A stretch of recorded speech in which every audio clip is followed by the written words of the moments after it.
This video is going to be me trying to bridge a gap. An attempt to help you ladies understand the perspective of a lot of men, especially younger men, when it comes to marriage and what that brings. The things I'm going to go through, a lot of guys are afraid to express for why they might be staying away from marriage. The first thing, divorce. Marriage doesn't mean forever anymore. Of course, ideally, no one wants to get a divorce, man or woman. But 60 to 70% of divorces, or especially in the West, they are initiated by the woman. And divorces disproportionately have severe financial and mental impacts on men that really is not talked about. Which brings me on to the next thing. Family courts are biased against men.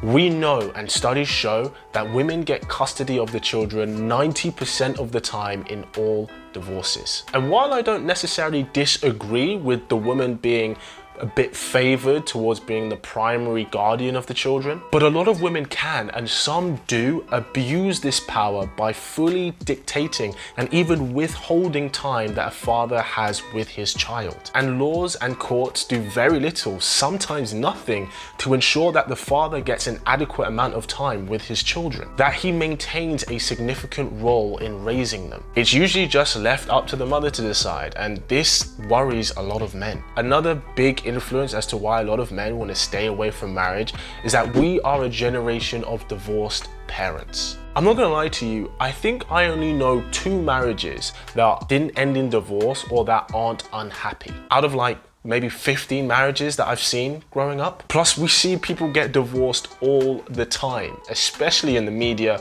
when it comes to celebrities and superstars. And as men, we always see the guy paying through the nose, giving up half his stuff, being taken for everything that he has, not only during the divorce, but also for the duration after the divorce. Which swiftly moves on to my next point, alimony.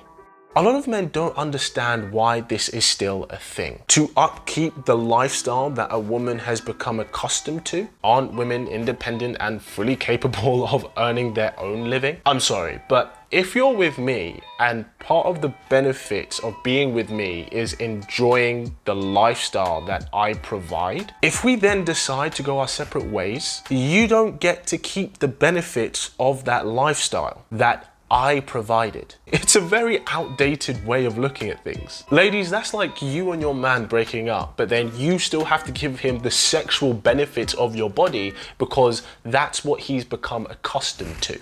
Honestly, it's outrageous logic. In a society where everyone's supposed to be treated equally, it makes no sense. Another thing that doesn't help, which is more to do with the culture that we live in, sex outside of marriage is no longer taboo.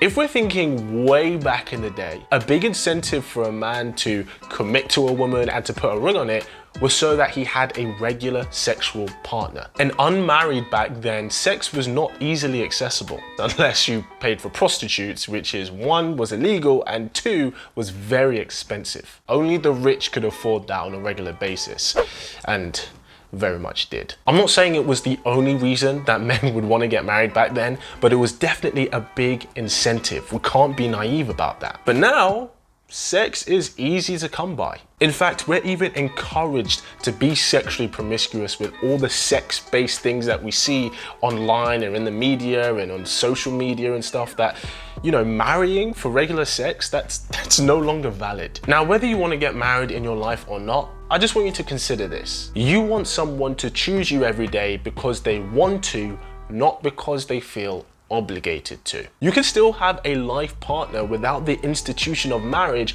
being involved in your relationship. Also, why should the government have any say in what happens in your relationship? How to divide things up, who gets what, especially what to do with children if you have them. At the end of the day, you should both want what's best. Also, if you end up being with someone for 30 or 40 years, and then you come to a point where you both kind of decide you want to explore the world or explore different elements of your life without each other, then that doesn't mean that the relationship was a failure. A relationship is only a failure if there was more sadness than happiness in it and neither parties have grown from it at all. And if you do decide to go separate ways, why should you be penalized for that? Especially since it's not uncommon that people will separate and then several months down the line or even several years down the line they end up getting back together. Are you expected to marry, divorce, and then remarry again? All for what? So the government knows how to define you? Now, I know some of you at this point might be thinking, but Kit, what about the wedding day? I've dreamt of that day ever since I was little.